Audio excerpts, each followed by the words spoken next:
What's up everyone? It is Rachel. Welcome back to my channel. And so today is a very exciting video. I am dressed for the occasion, wearing my Berkeley gear, because today I am going to be ranking the best and the worst classes that I've taken at UC Berkeley. So I'm going to be doing one of those tiered lists that I've seen a bunch of YouTubers do. So definitely, if you want to see more content from me, make sure to hit that subscribe button and give this video a big thumbs up to help me out with the YouTube algorithm. And if you are a student applying to colleges this year, you should definitely check out Study Hall College Consulting. It's a team of myself and other UC Berkeley students where we specialize in reviewing college application essays and consulting one-on-one with students or parents who may have questions about the college admissions process or want some extra tips and tricks. So definitely check out our website if you want to learn more. On our website also, we have a free blog with a bunch of extra advice that we post weekly. So let's just jump right into this. Okay, so to preface, if you're new here, hello, my name is Rachel. I just graduated from UC Berkeley in the class of 2020, where I double majored in cognitive science and legal studies, but I came into Berkeley thinking that I wanted to major in political science, and then I sort of switched and was interested in business or economics, and then I finally found cognitive science and legal studies, and those are the two majors that I finally settled on. Here we have our tier list. I am having the best row to be 10 out of 10, would recommend if you are a Berkeley student, or even if you're not a Berkeley student and you're watching this, if you can find a similar class at your own college, I would 10 out of 10 recommend these classes. My next step down is the Cool Beans group. And so this category is for classes that are like, yeah, cool, but also sort of like, yeah, you know, like they're not 10 out of 10 would recommend, but they're like 8 out of 10 maybe recommend if you're interested in that major or that field. And so my bottom category is just meh. You know, it's not like good, but it's also not like bad. Maybe I just wasn't super interested in that topic. It was just sort of like a class maybe that I had to take, or like friends were taking it, so I took it, just sort of like there.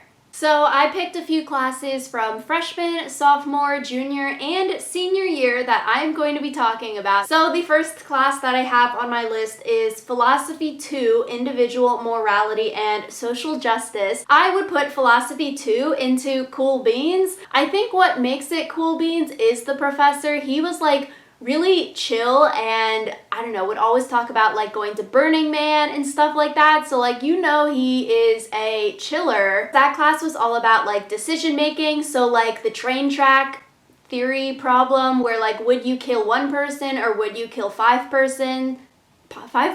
Oh my god, 5 people, and like why would you like choose which way the train would go? So like that was interesting. I think that's an interesting like basic level philosophy topic. The next class is UGBA 10, Principles of Business. So if you're interested in applying to Haas, which is the business school on Berkeley's campus, you have to take UGBA 10 in order to apply for Haas. So it's basically like a prerequisite.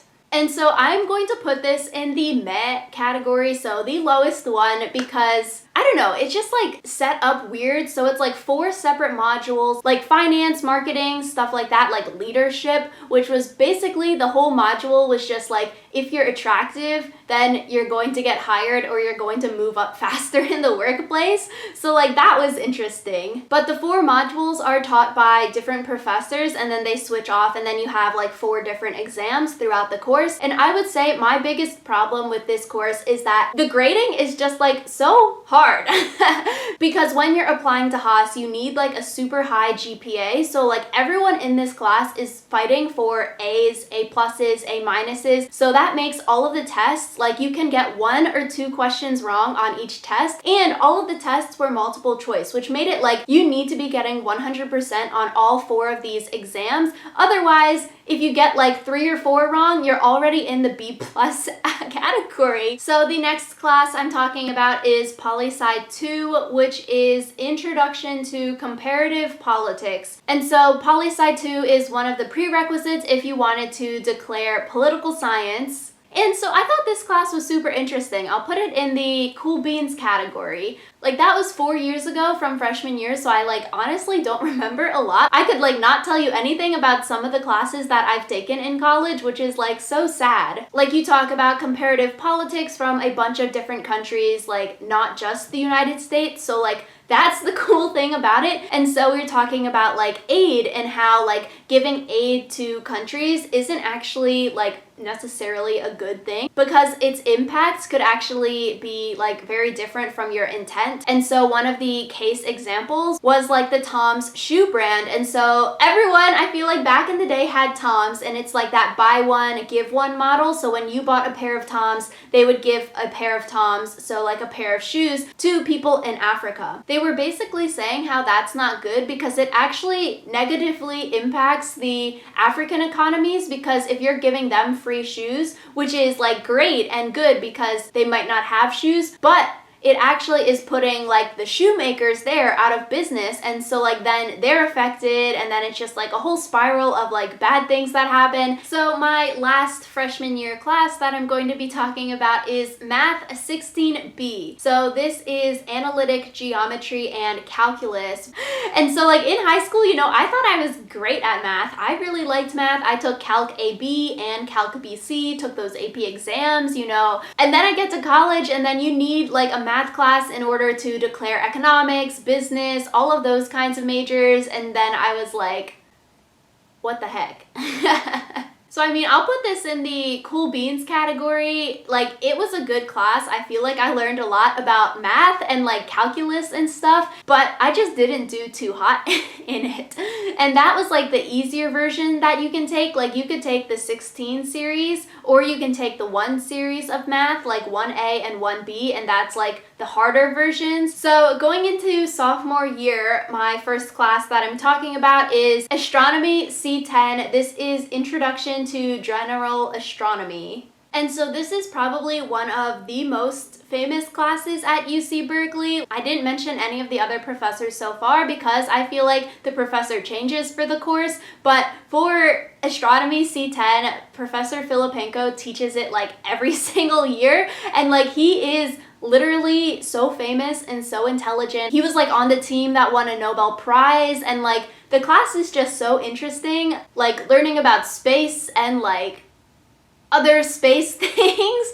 I don't know, I just found it really fascinating, especially because I interned at NASA in high school. One of the projects that we got to do is that you get to go up and look through a like big telescope on the top of one of the buildings, and like we got to look at the moon and like stars and galaxies. It was like so cool. And yeah, I'm like, I could not major in like physics or astrophysics or anything, but like this class was really cool, so I am putting it in the 10 out of 10 would recommend category. So the next class that I'm ranking is CS61A, which is Structure and Interpretation of Computer Programs. Similar to Astronomy C10, I think this class is one of the most famous UC Berkeley classes as well. Everyone literally takes it, even if you're not a computer science or data science major. Like, I had to take it for cognitive science. A bunch of just random people want to take it because it is so famous at Berkeley. It has like 1,000 or 2,000 students in it, and so when the first day of lecture happened, they literally emailed and they were like, yeah, don't come to the lecture hall because it's going to be full. Like, the largest UC Berkeley lecture hall is like 732 seats or something like that. If you have 1,000 people, 2,000 people, now that they've expanded the class, I think, like, you are all not going to fit. So they basically were like, yeah, don't come because it is going to be crowded. And that just goes to show like how popular this class is. In terms of grading and like CS, I'm not good at coding. I don't have that mind for it. So like on that aspect, I was like, eh. But I think because this is such a famous class, I feel like if you do go to Berkeley, you just have to take it. And like the professors are like super famous. And even if you take other CS classes, like the whole CS department are like really smart, really like famous people. And so like they're just like world known, like really, really intelligent people. So I'll have to put it in 10 out of 10, would recommend, even though I am not too hot at computer science. My next class that I'm talking about is Anthropology 162. It was called Topics in Folklore. And I will honestly have to put this in 10 out of 10 would recommend. I'm really not sure if they even have this class still. And literally this class was all about fairy tales and like analyzing fairy tales. And it was just so cool because you got to read all of these fairy tales and like analyze it, find the themes and stuff like that. And it was like honestly an easy class. And like at the end we got like paired to do like a partner presentation on a project, had to like analyze in depth one of the fairy tales that we talked about in class, go into themes and stuff like that, and then like present it in front of the class. So me and my partner Greg, so like we did that presentation.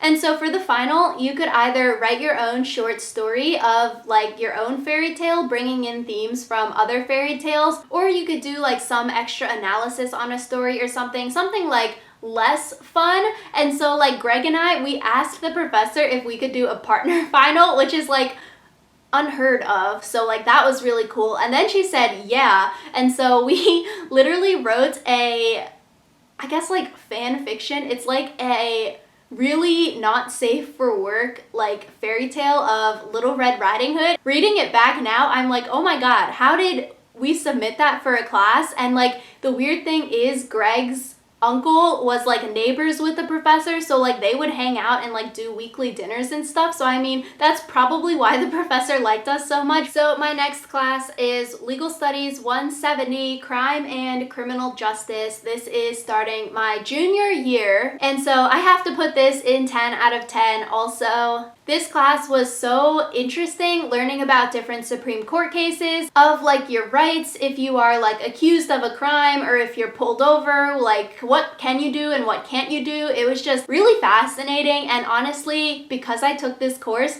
I declared legal studies because of taking this course. So I would literally recommend this to anyone. It was really fascinating. I learned a lot. To have one class make you want to declare an entire major, I think that's like pretty dang cool. So my next class is Math 55, Discrete Math. I had to take this for my cognitive science major, and I'm going to be putting it in the meh category just because, like I said, I don't know, I was good at math in high school, but like I guess not in college. Like the discrete math was so hard, and like you have cog sci majors in there who like maybe, you know, math isn't their strong suit. Like maybe you're more interested in the psychology or the linguistics aspects of cognitive science, but like you also for the major have to take computer science, math classes, stuff like that. And so one of them is Math 55, and like you are sitting in the same class with people who are declared math majors, people who are declared statistics majors, like really smart people who are really good at math. I think the cool thing about the class though, I had like a group of 4 friends, and like we would study together and like sit together and like be chill together, so like that was cool. But like that class was just the struggle bus. It was like very hard, like problem sets, having to do homework all the time, and like the exams were like tough also. But you know, if you do like math, I think the concepts are really interesting. I think it's the pigeonhole like theorem, and then also like the 21 flags theorem. I only like the 21 flags thing because it was a challenge in Survivor back in the day, and Alyssa and I, who run the Survivor podcast, did like a DIY teaching people how to like hack that challenge, because it is something where if you just know the trick based on the numbers, you can do it and you can win every time. But yeah, other than that, I'm like meh on the course, but if you do like math, I'm sure that you'll find this interesting. My next junior year class is Cog Sci 131, Computational Models of Cognition. And so I'm going to put this in the cool beans category. I think it's fascinating. It's like working with AI and like using code to create models like natural language processors. The class setup was also really nice. When I took it, it was only 10 projects. So like weekly coding projects that you had to do, no midterm, no final. So literally your grade is just based on these 10 projects. It's like cool beans because I'm also still like bad at coding, so it was difficult and challenging, but I think the concepts were really cool. And so my last one for junior year would be Legal Studies 149, Law, Technology, and Entrepreneurship. This class is so freaking cool. You get to learn all about law, technology, and entrepreneurship. As the title of the class says, we got to create our own business model. So like our team of 4 people, and it's all randomly assigned, we got to like create a fake business and then present it in front of the class and like do a pitch and stuff like that. That's where I became so close with Kenny. If you watch a lot of my videos, it was so cool to come up with an idea and like think of like our pitches, our branding, money that we're going to be putting into it. Like since we did a clothing thing called Quickie Fit, it was in a few vlogs. If you've watched any of my like junior year vlogs, thinking of like distribution, warehousing, storage, where we're getting the clothes, all of that kind of stuff, it was just so interesting. And on the other hand, with that class, we got to learn like all about like intellectual property. 10 out of 10, I would recommend. In the class also, we had a bunch of guest speakers who are like CEOs of startups come in and talk to us. One of the people, he was like a copyright lawyer for YouTube, and so like it was just so cool to see. So 10 out of 10. It was hard work because like creating the business model was a lot. You also had to write like a 30-page essay about your business model in addition to giving like a 30-minute presentation on it, and we had like 2 midterms and like 2 10-page essays. Like it was a lot of stuff happening, but like very worth it if you can time manage and handle the workload. So going into senior year, my senior year first class is Legal Studies 181, Psychology and the Law. And so this class is 10 out of 10 also. It was so fascinating. We talked about things like confirmation bias, eyewitness testimonies and how those aren't always good, how you can have false memories and so like that leads to false witness testimonies, and like DNA evidence isn't good. And we also talked about like racial profiling and like how psychology affects that in like the police force or like people that are witnessing the crime. So it was just so interesting. I was also really good at the class. I got like 100% on all 3 midterms. And so I was like, oh my God, I've never scored that high before on any kind of test. So that was like so cool. But it's called Game Theory in the Social Sciences. And so I took this class for like fun. I thought it was interesting because of my interest in talking about Survivor, listening to like all of those reality TV podcasts that are talking about game theory and analyzing those reality strategy TV shows. So I was like, okay, you know, I'm paying all this money, even though I was taking like 19 or 20 units that semester, and like every semester since sophomore year I've been taking that many units. I was like, I want to take this fun class because it's interesting talking all about game theory, learning about different game theory models, and I was just like, oh, I'm in love. It's so fascinating. And so I think like I can use that stuff and I could relate it to things in like Survivor or Big Brother, and so it was just so cool. I would definitely recommend it if you are interested in game theory. And so finally, my last senior year class is also a fun one that I took for fun while also taking like 19 units. It's called EPS C20, which is Earthquakes in Your Backyard. I got to learn a lot about earthquakes, tectonic plates, tsunamis, like volcanoes. It's so interesting. I don't know. I feel like middle school science, learning about tectonic plates are so fascinating, and then doing it at this level in like the introductory college course level, and it's like an easy A pretty much. As long as you do all of the little like projects that they assign, and as long as you do well on the exams, like it's not that hard if you study for it. And if you are interested in earthquakes, I actually have like an earthquake vlog on my channel, which I'll have linked down below. For one of the projects, we got to go all around Berkeley and like look at the fault lines in real life, because there's actually a major fault line that runs right through Berkeley's campus, which is like so scary, but also so fascinating too. So I would 10 out of 10 recommend that class. And so yeah, those were all of my rankings. I feel like all of my rankings pretty much for this were like pretty good, high up there. And so if you wanted to see a part 2 of this video, definitely let me know and I can talk about more of my favorite and least favorite classes at Berkeley. But yeah, thank you all so much for watching. Make sure you like this video and subscribe to my channel if you want to see more. As always, I post every single Wednesday and Sunday, so check back then for a new video. So I will see you all next time.